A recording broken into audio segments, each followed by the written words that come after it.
Hello students, nice to see you again. Here you have my email account.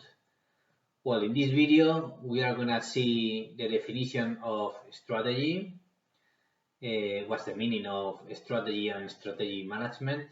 We are gonna see the three levels of strategic management, and we are gonna see the meaning of strategic planning process, okay? The definition of a strategic planning process and the phases, the different phases of such strategic planning process.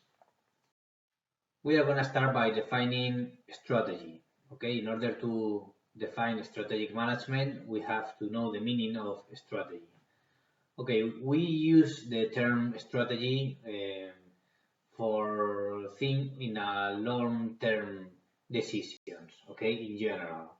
When we are thinking on a strategy key, we are thinking always to long-term decisions. When we have to take strategic decisions, it's because we are thinking on 5 or 10 years ahead, okay?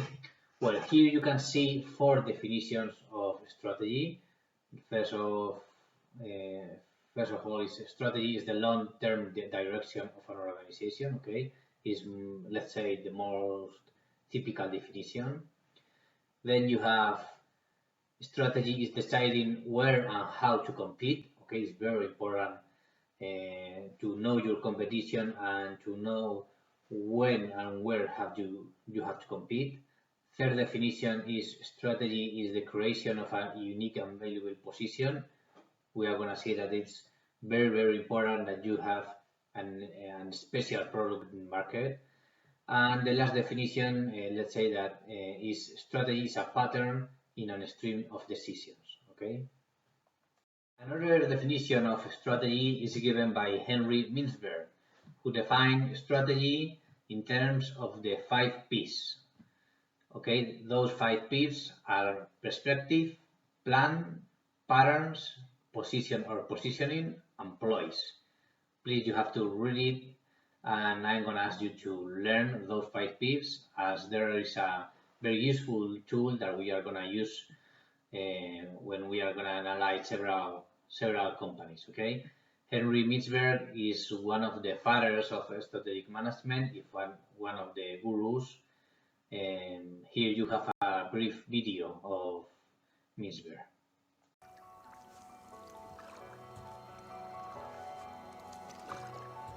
Mintzberg and management. The two words have been linked together successfully for 4 decades.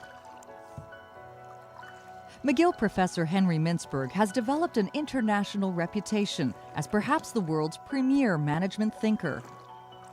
His career was born out of a need he identified as a graduate student. I did my doctorate at a time when people in business schools were not remotely interested in management. There was just no attention to management at all. There wasn't even a course in management where I studied at MIT. So he decided to study managers. His doctoral thesis became the basis of his first book, The Nature of Managerial Work, published in 1973. I studied managers, and what did I say in my first book that got the most attention? That managers are interrupted a lot, that it's a very action-oriented thing.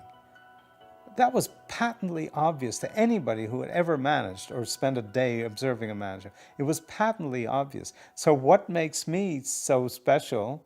Nothing. I just wrote it down, that's all. Nobody happened to write it down. I was there. I said, gee, it's not what everybody says. This isn't planning, organizing, coordinating, and controlling, to take the most popular words to describe management. This is about getting interrupted and trying to keep your head above water. And everybody said, wow, geez, so fantastic. And I said, I refuse to take credit. I just happened to be there. I wrote it down. 13 books later, Mintzberg has written what he calls his last book on management, aptly titled Managing. Management is neither a science nor a profession. It's a practice, and the practice fundamentally doesn't change. What changes is the content of what you're dealing with. He says if anything about management has changed in recent years, it's technology, and in particular, the onslaught of email. I think it's driving a lot of the practice of management over the edge. that people are just too harassed and too short-term and too pressured. And you might see the effect of this current financial crisis as partly caused by that. Over the course of his career, he has gone back and forth between studying managers and analyzing strategies. Well, I've always argued that strategic planning is an oxymoron in the sense that strategies don't come out of a formally planned process. Most strategies, and the interesting strategies, tend to emerge as people solve little problems and learn things. And they don't come out sort of Moses coming down the mountain with the tablets. They come out as some little thought that grows into a major shift in how a company sees the world. So at IKEA, they tried to stuff a table into I can't remember if it was a car or a truck.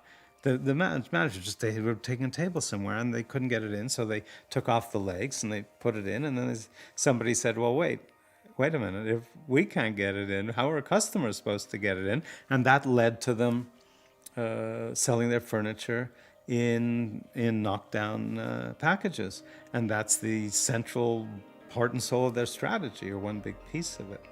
So that's how strategies develop.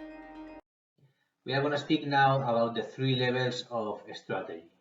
As you can see in the pyramid, there are 3 levels of strategy. We have corporate level, business level, and functional level.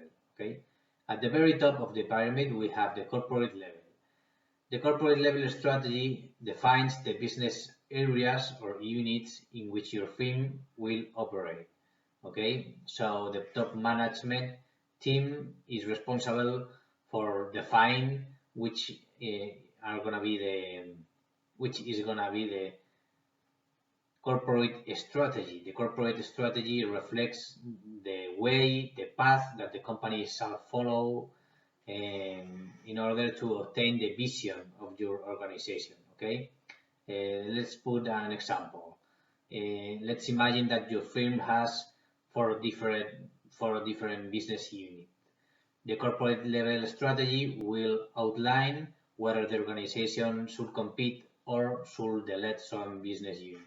So the corporate level strategy is going to define in which business unit we have to compete, okay, and which business unit we do not have to spend money in.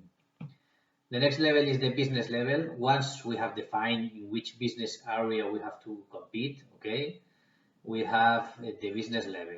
Business level involves defining the competitive position of such a strategic business unit, okay?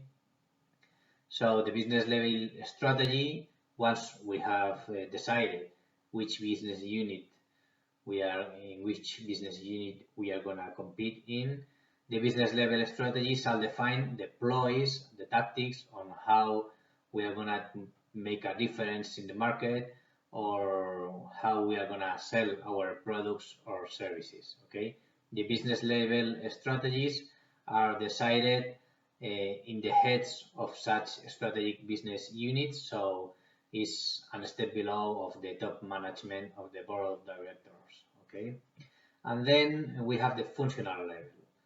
Once we have defined the corporate level and the business level, we have the functional level strategies that relates the different functional areas which a strategic business unit has. Let's put an example. We can think that we have 2 business units in a big company. Well, such 2 business units are going to have different functional areas such as marketing, production, operation, finance, human resources, legal departments, okay? So the strategies are formulated by the functional heads along with their teams, and their strategies shall be aligned with the business level strategies. Okay. Usually, such strategies are more short-term strategies. Okay, and the business level are more in the medium term, and let's say that the corporate level has to do with long-term decisions. As you can see with this picture, of course, where you are increasing in the pyramid, you are increasing the responsibility. Okay, it's not the same decision-making process at the corporate level, or the decision-making process at the business level, or the decision-making process at the operational or functional level, okay? Of course, your responsibility is going to increase when you are higher in the pyramid, and your compensation shall to be as well increased. Now we are going to speak about strategic planning and strategic planning process, okay? Well, strategic planning could be defined as a management tool used for one purpose only, to help an organization, to help a company to do a better job, okay? Such strategic planning shall to focus its energy by ensuring that all members of the company, all members of the organization are working with the same goal. And here we have the strategic planning process, okay, that could be defined as a systematic process of forecasting the future business environment and deciding on the most appropriate goals, okay.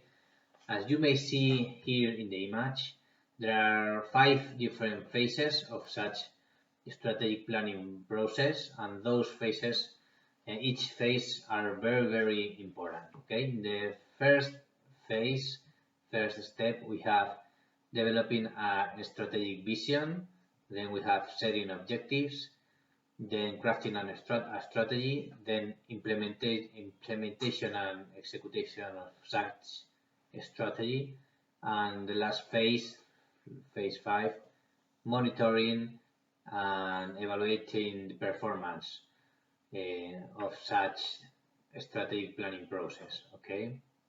In summary, we can define the 5 phases of strategic planning process as follows.